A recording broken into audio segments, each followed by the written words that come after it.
Mesdames, Messieurs, je vous adresse mes salutations les plus fraternelles. Avant tout, nous allons marquer une minute de silence,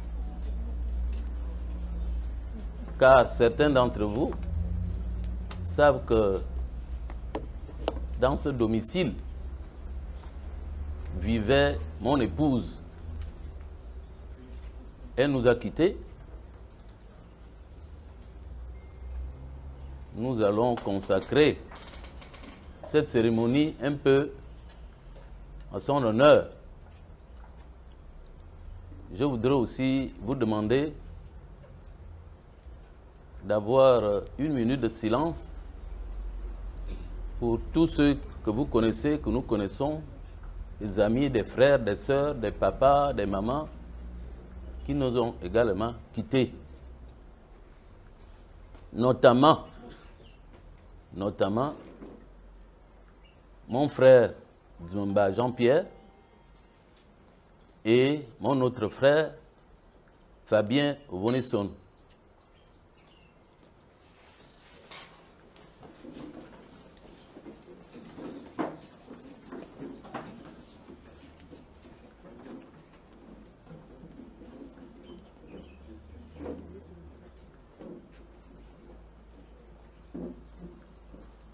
Merci.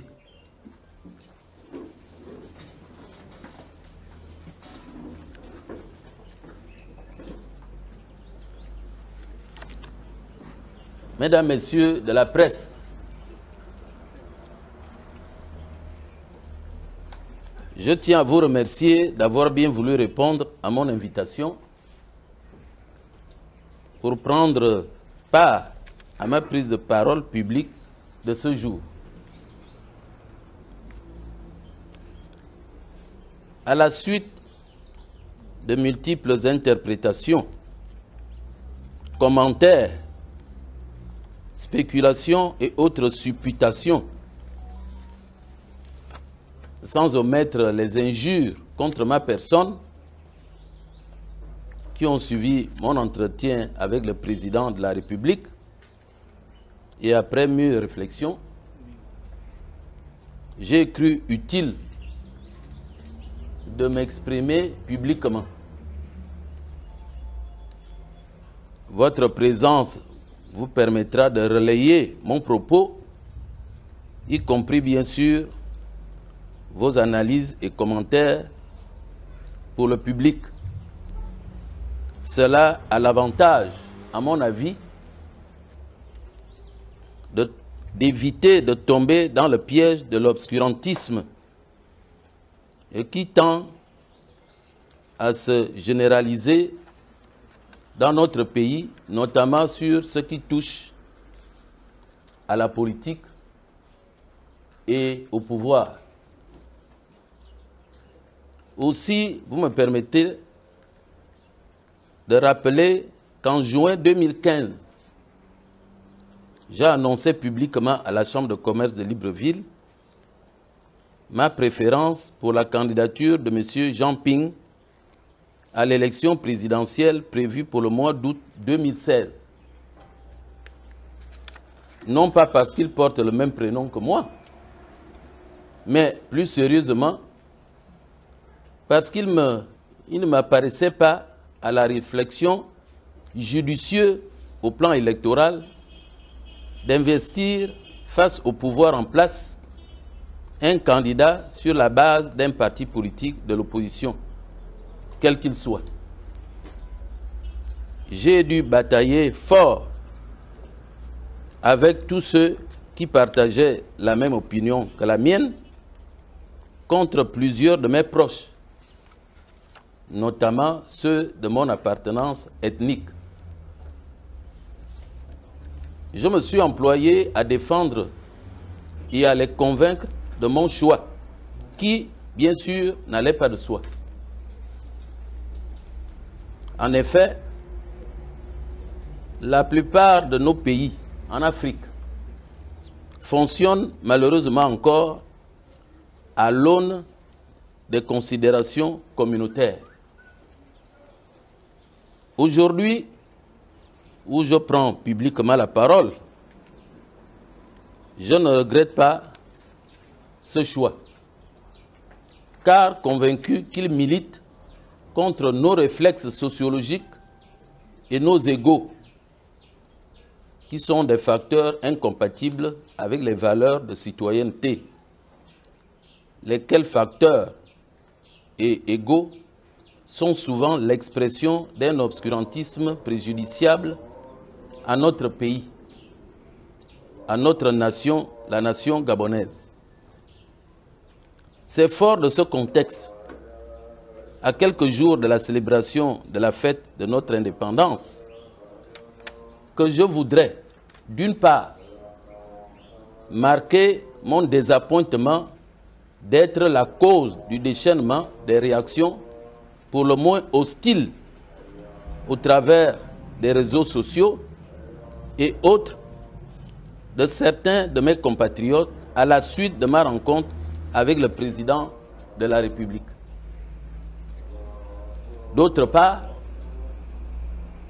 profitant de l'opportunité que m'offre cette tribune, je voudrais humblement inviter mes concitoyens, tenants et partisans du pouvoir d'une part, et partisans de l'opposition d'autre part, à une nécessaire introspection relative à la situation de notre pays, dont il n'est point besoin de dire qu'il connaît aujourd'hui une crise multiforme de grande ampleur.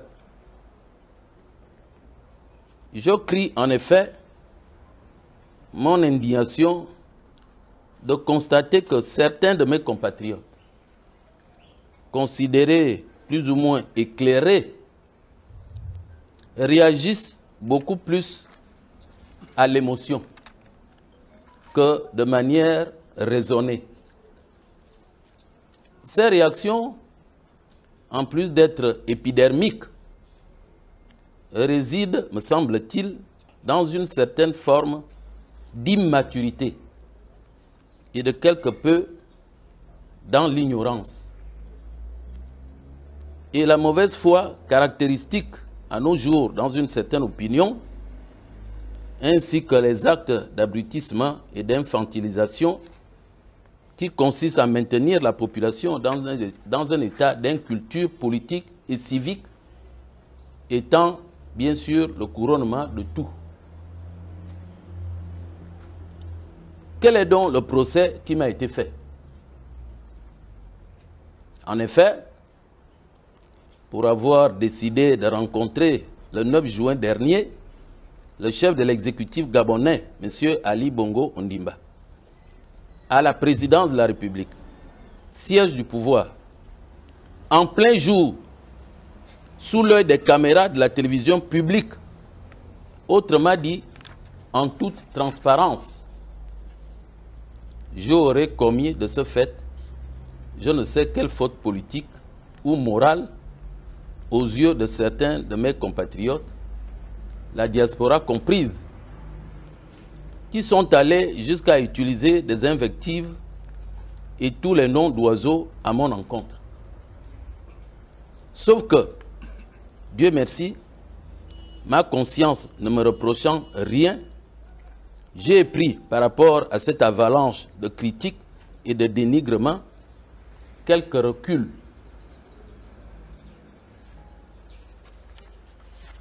Alors pourquoi réagir, me diriez-vous? Eh bien, j'ai décidé de réagir parce que j'entends prendre, moi aussi, la liberté de m'exprimer comme l'ont fait aussi librement mes détracteurs, en jetant délibérément sur moi l'opprobre. Dieu merci. La vérité exige que je dise ici et maintenant que pendant que quelques-uns s'acharnaient sur moi, il en était d'autres qui les désapprouvaient, les invitant à la retenue par simple souci d'égard vis-à-vis de ma personne, et affirmant que ma démarche auprès du chef de l'État tombait sous le sens au plan légal et administratif.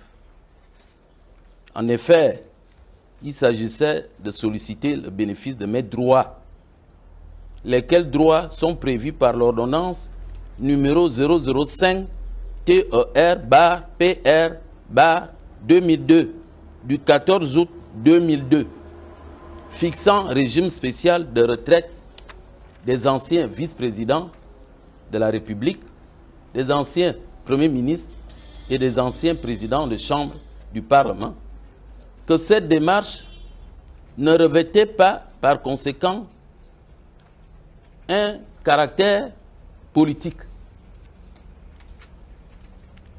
Il ne s'est pas agi de négocier un quelconque avantage ou privilège, en tout cas, aucun avantage qui sort de la légalité que j'aurais pu solliciter auprès du chef de l'État. Il n'en était rien. Au demeurant, dans un état de droit, il y a une frontière nette entre la contestation électorale qui s'inscrit dans le droit fil d'un combat politique civilisé et la revendication d'un droit légal antérieurement reconnu. Ce qui, en l'occurrence, était manifestement mon cas en tant qu'ancien Premier ministre. C'est d'autant plus que depuis 2010, au lendemain de ma cessation de fonction, c'est-à-dire de ma démission, les requêtes formulées à ce sujet sont demeurées à ce jour sans suite. Ce qui, pour toute personne de bonne foi, est pour le moins fâcheux. D'où ma requête auprès de la première institution de l'État, puisque c'est ce qu'on nous apprend. Le président de la République est la première institution de l'État. Cette requête serait-elle de nature à empêcher la lutte politique de se poursuivre? En quoi ma rencontre avec Ali Bongo, qui a soulevé tant de cris d'orfraie, serait-elle à l'origine de l'immobilisme actuel de l'opposition politique? Et serait-ce la raison de cette rencontre que je devrais être sanctionné, si j'en crois mes censeurs qui sont décidés à me diaboliser au sein d'une opinion malheureusement souvent peu avisée. À ce propos, mes questions sont les suivantes. Devrais-je être sanctionné? Par quelle autorité? Dans quel cadre juridique? Pourquoi? Et quelle serait la sanction?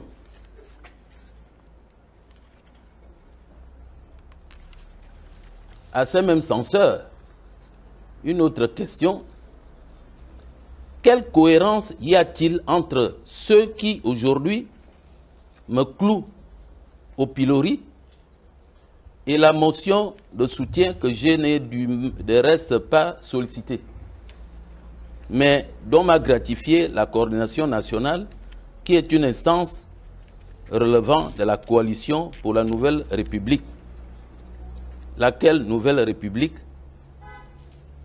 est dépourvue à ce jour d'un statut légal. Je cite volontiers deux extraits de cette motion de soutien. Je cite. Soutenons sans réserve M. Jean Hirondon, ancien Premier ministre, président de la Conférence des présidents, personnalité politique de premier plan au sein de la coalition pour la Nouvelle République, dans sa démarche tendant à revendiquer, à juste titre, le bénéfice de ses droits légaux et légitimes. Je poursuis. Trouvons juste et fondée la démarche qu'il a entreprise en direction de la première institution de la République, détentrice suprême du pouvoir exécutif, seule à même de rétablir l'intéressé dans ses droits légaux et légitimes. Je signale que cette motion a été lue en ma présence et en présence de certains membres de mon camp politique le 13 juin 2021, quelques 4 ou 5 jours après mon entrevue avec le président de la République. À la lecture des extraits de cette motion de soutien, je laisse apprécier la contradiction faite sur ma personne. Et j'avoue ne rien y comprendre si j'en juge par les insultes décochées contre moi par ceux qui passent pour être des opposants politiques tellement radicaux qu'ils me donnent l'impression de perdre la raison, vu leur gesticulation. Mesdames et messieurs, oui, la politique peut être féroce, mais elle exige pour le moins de la cohérence. Par ailleurs, toute tentative visant à discréditer un compatriote est tout simplement indigne dès lors que les arguments pour la vilir aux yeux de l'opinion ne reposent sur rien d'autre que sur des considérations relevant d'un subjectivisme communautaire inavoué. Mais alors, messieurs, quid de l'unité nationale? Par ailleurs, quel besoin ou quel plaisir peut-on avoir à travers les réseaux sociaux d'annoncer sans preuve, que Jean Hirondon a fait son retour au PDG ou qu'il est sorti de la présidence de la République avec un sac d'argent alors qu'il n'en était rien. Rien, je répète. Ridicule, n'est-ce pas? Quelle est cette propension qu'ont certains compatriotes à imaginer je ne sais quelle sornette dès qu'ils détiennent entre leurs mains des téléphones Android qui leur permettent de salir impunément l'image d'autrui auprès de l'opinion par des propos irresponsables? On pourrait logiquement ou naïvement subodorer que les informations telles qu'elles ont été données émanaient de la présidence de la République.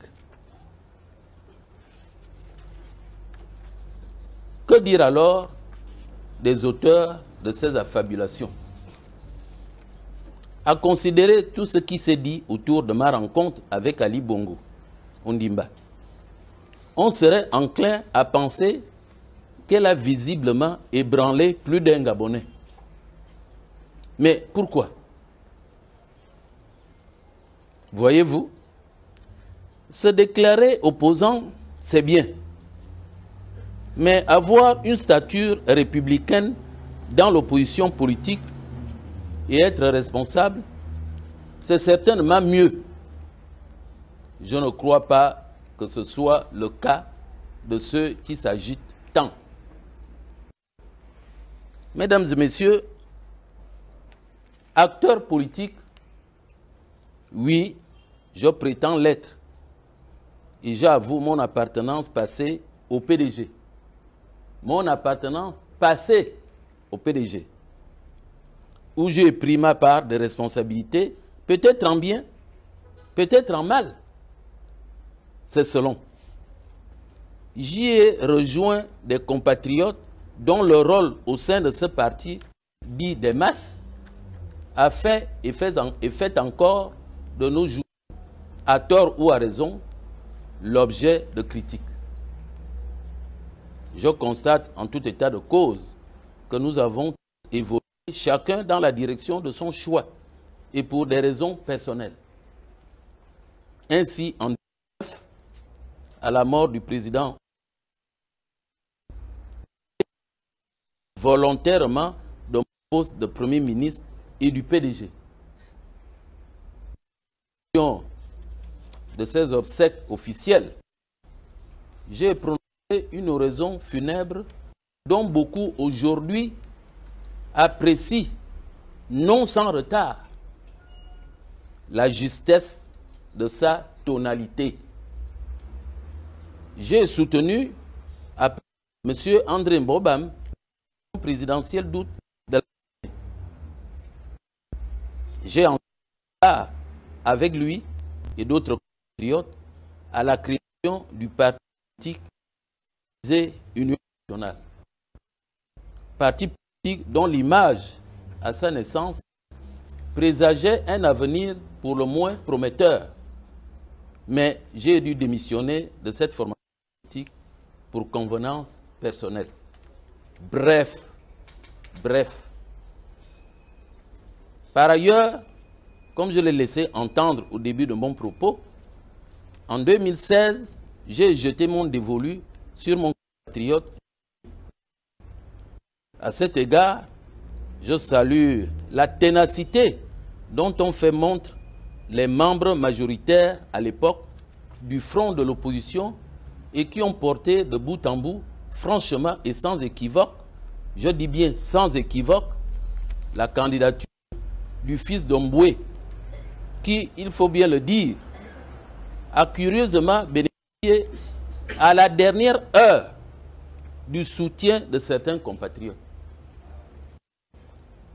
C'est dire que personne, au vu de mon parcours après ma sortie du PDG, n'a de leçons à me donner. Mesdames et messieurs, aux Gabonais, je dois avoir fait la preuve de ma sincérité et de mon esprit patriotique et républicain. Je n'ai nullement louvoyé. Depuis lors, je me suis toujours efforcé d'être loyal, constant et de demeurer libre de mes idées et de mes choix et qui n'ont entravé en rien la lutte politique démocratique devant être menée par l'opposition. Aussi, je le répète, l'immobilisme actuel de l'opposition n'est pas de mon fait.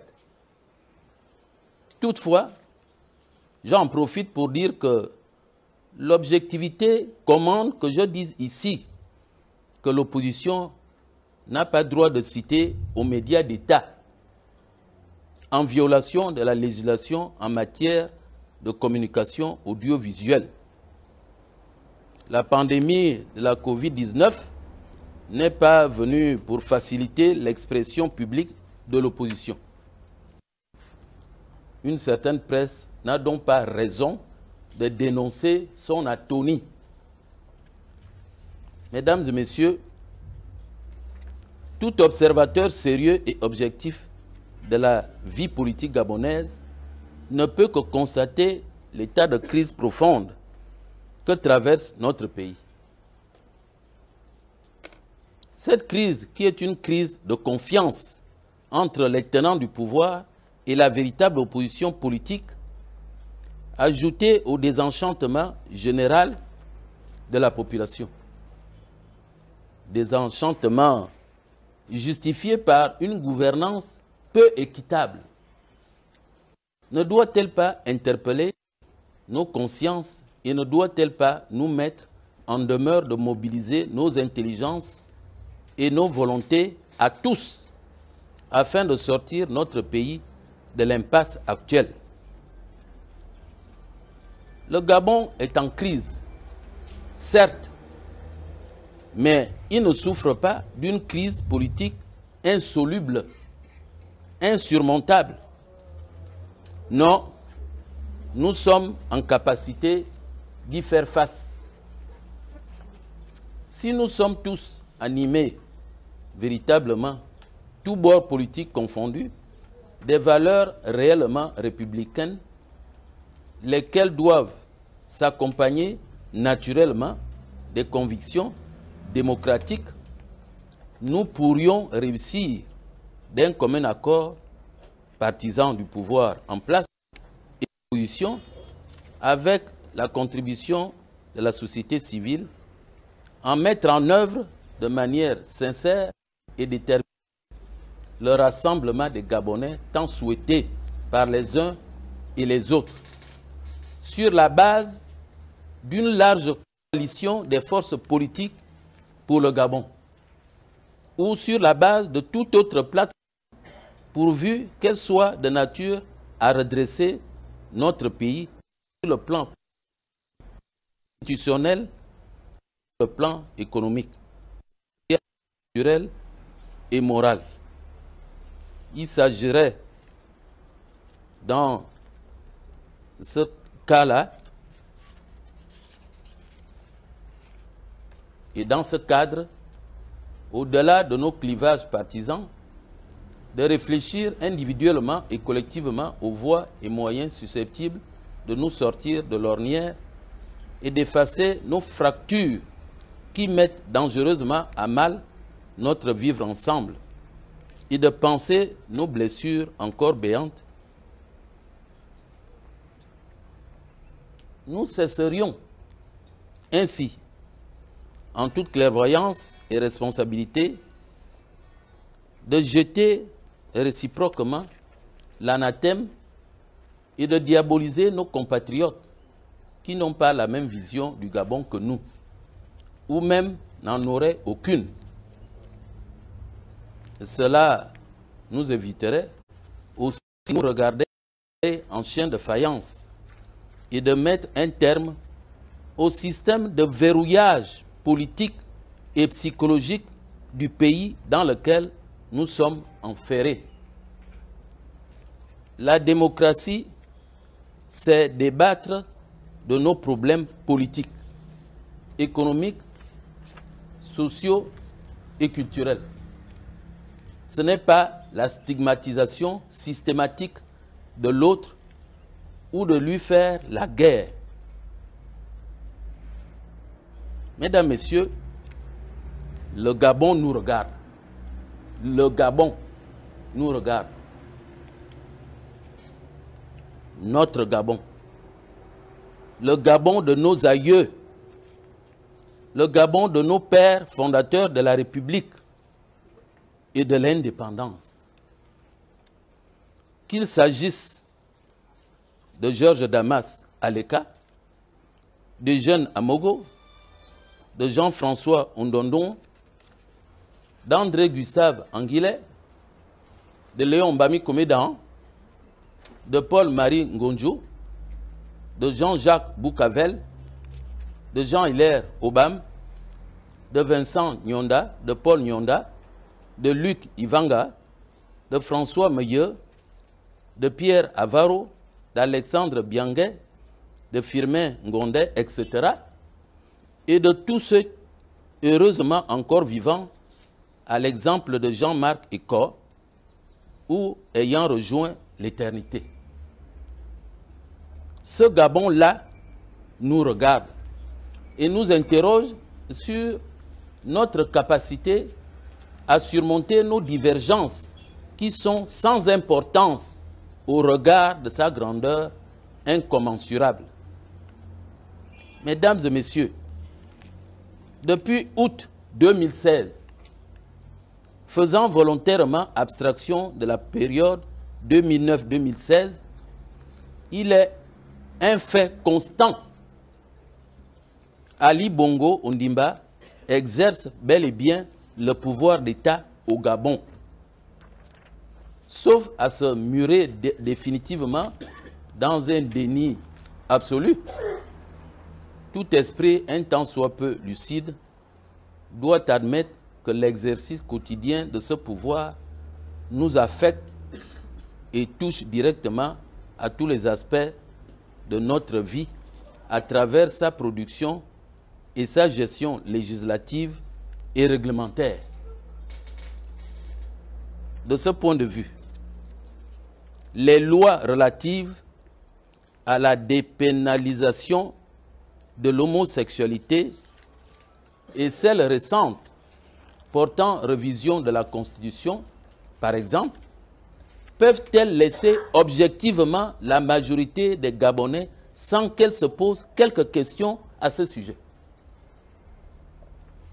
Ces textes votés à la va-vite par le Parlement n'amènent-ils pas les Gabonais à s'interroger sur le niveau de conscience des élus du peuple?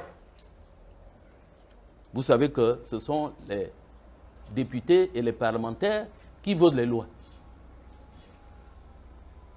En situant très clairement l'engagement politique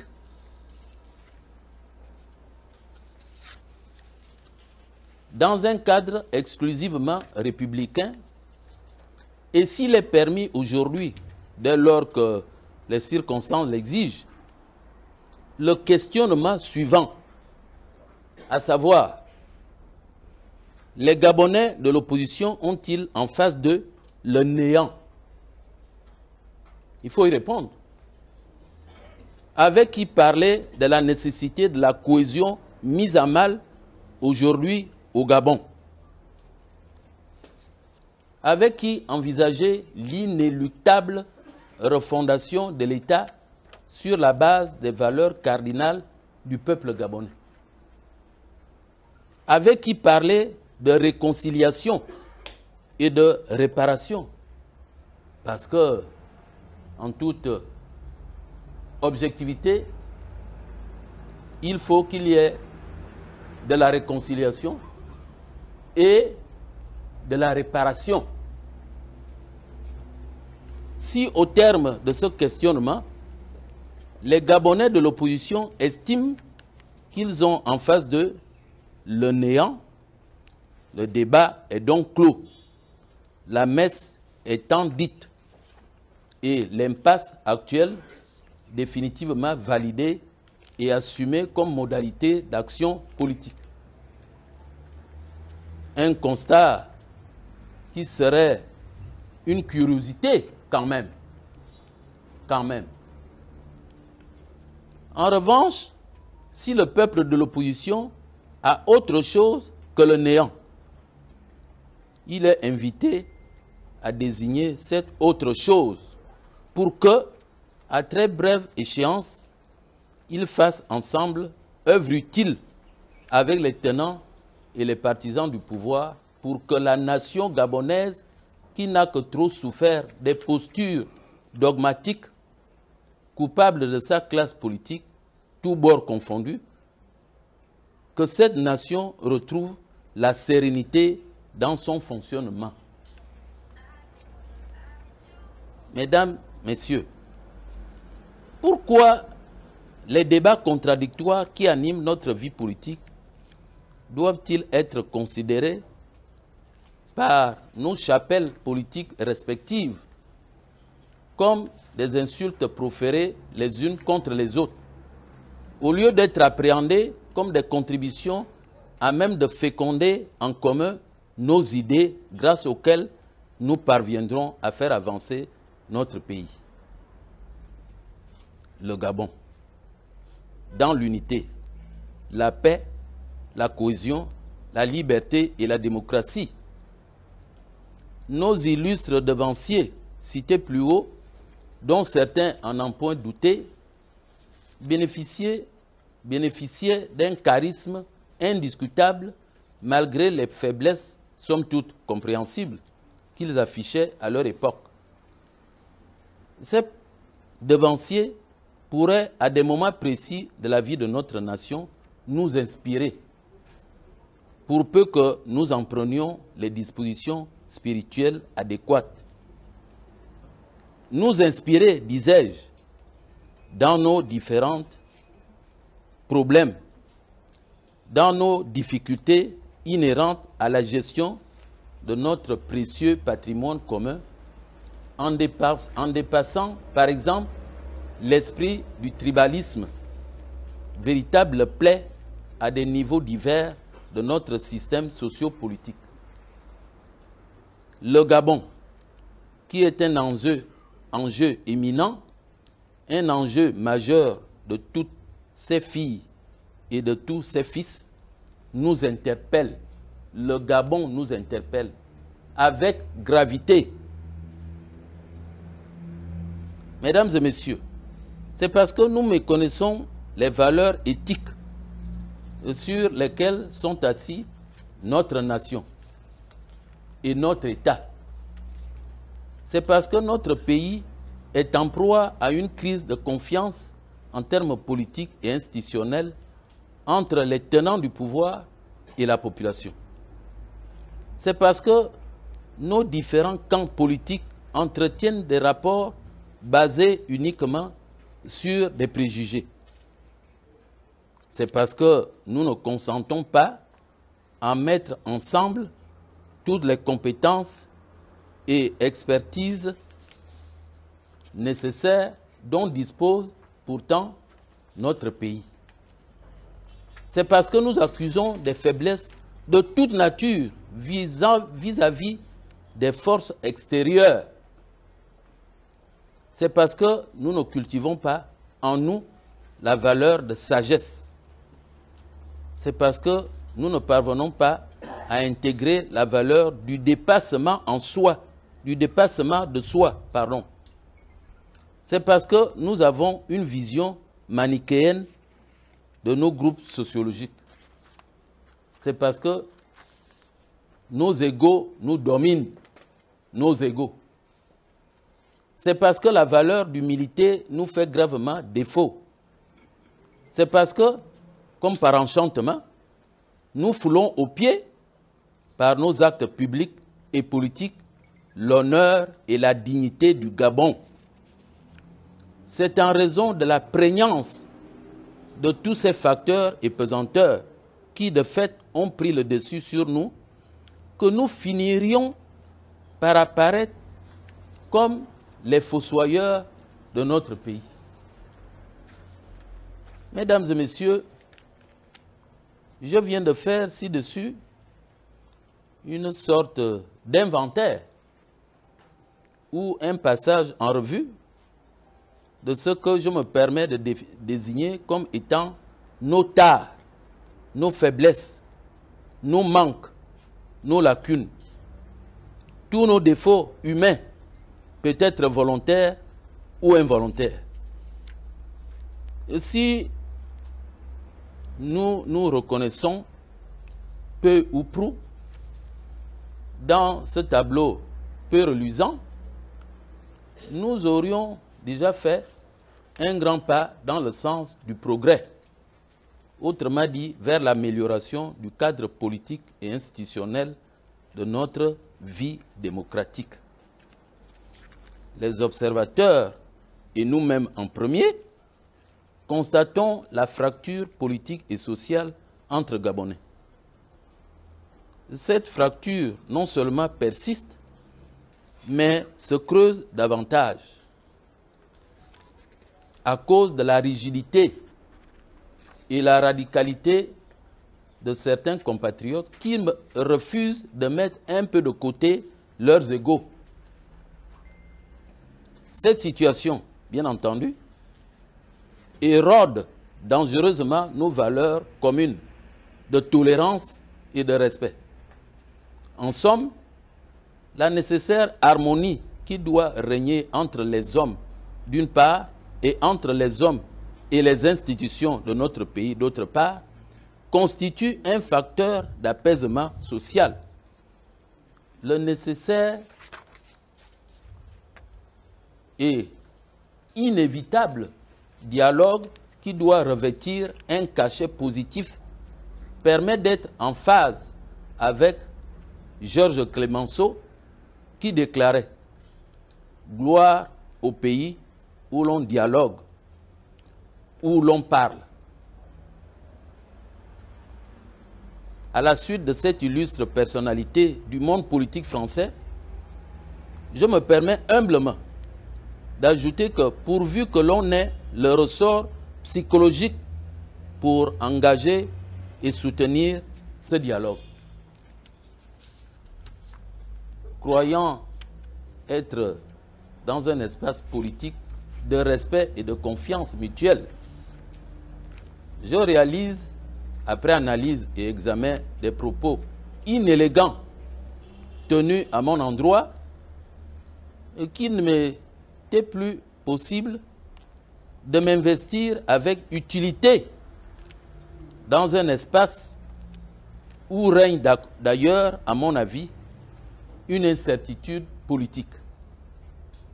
C'est pourquoi je décide ce jour de me déployer ailleurs que dans la coalition pour la nouvelle République et de me mettre à la disposition de la République et par conséquent de l'État. Mesdames, Messieurs, beaucoup de compatriotes de notre classe politique, ainsi que tous les autres cadres de notre nation, dotés d'un bagage intellectuel et bénéficiaires d'un statut, d'un crédit politique, sont par conséquent en mesure de se mettre au service de notre pays pour contribuer au sursaut national, pourvu qu'un cadre de réflexion approprié soit apprêté à cet effet. C'est pour dire que tous les propos que je viens de tenir ci-avant, après bien d'autres Gabonais, ne sont pas l'apanage de l'homme politique Jean Yrondeau. Bien d'autres compatriotes se sont exprimés dans ce sens. Parmi eux, on peut citer des politiques, des universitaires, des personnalités dotées de la sagesse de nos villages. Ne prenez pas le terme village ici de manière péjorative. Le village, ça a une résonance qui doit bousculer nos esprits quand on y pense sérieusement. Par conséquent, que ces propos ne soient pas accueillis et intériorisés comme des leçons ou plus grave encore, comme une offense à l'endroit d'un quelconque compatriote. C'est pourquoi c'est un cri de cœur que je nous lance. C'est un cri de cœur que je nous lance. Nous devons avoir le souci d'asseoir résolument notre patriotisme sur l'aphorisme « Gabon d'abord ». Gabon d'abord. Quand le président Léon Mba avait lancé ce slogan politique et patriotique, beaucoup de nos compatriotes, dont certains sont aux affaires aujourd'hui, n'étaient pas encore nés. Beaucoup d'entre vous n'étaient pas nés quand Léon Mba avait lancé le slogan « Gabon d'abord ».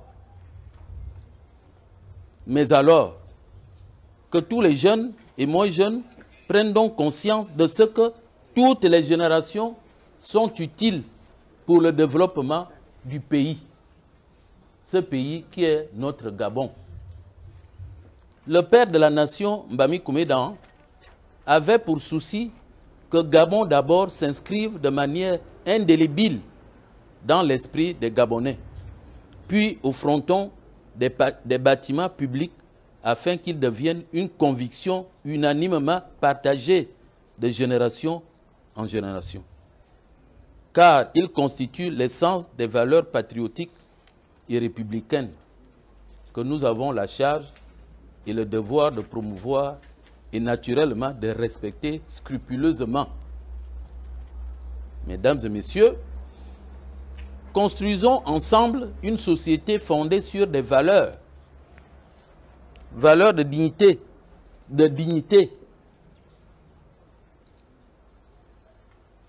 valeurs de patriotisme, valeurs d'honneur, valeurs de justice, valeurs d'unité, valeurs de paix, et non une société du paraître, et qui n'est en réalité qu'une société de vanité. Je sais, oui, je sais, certains esprits trouveront à redire à la lecture de ces lignes ils vont peut-être objecter, poser la question sur un ton quelque peu polémique et même, pourquoi pas, moqueur. Du genre, après avoir dit tout ça, on fait quoi? Ça, c'est le genre de question qui est dans notre bouche tous les jours. Après avoir dit tout ça, on fait quoi? Ils auraient entièrement raison, à mon sens, de se poser cette question. La réponse devrait couler de source. En effet, il est question nécessairement d'une prise de conscience individuelle et collective, d'une mobilisation à tous les niveaux de notre société et faire preuve d'un esprit patriotique et républicain pour bâtir un Gabon nouveau. Un Gabon expurgé de toutes les inconvenances qui souillent, polluent, ternissent l'image vitale et l'espace vital de notre pays. C'est dans ce sens que tous nos compatriotes doivent se mettre en ordre de bataille pour un combat véritablement national.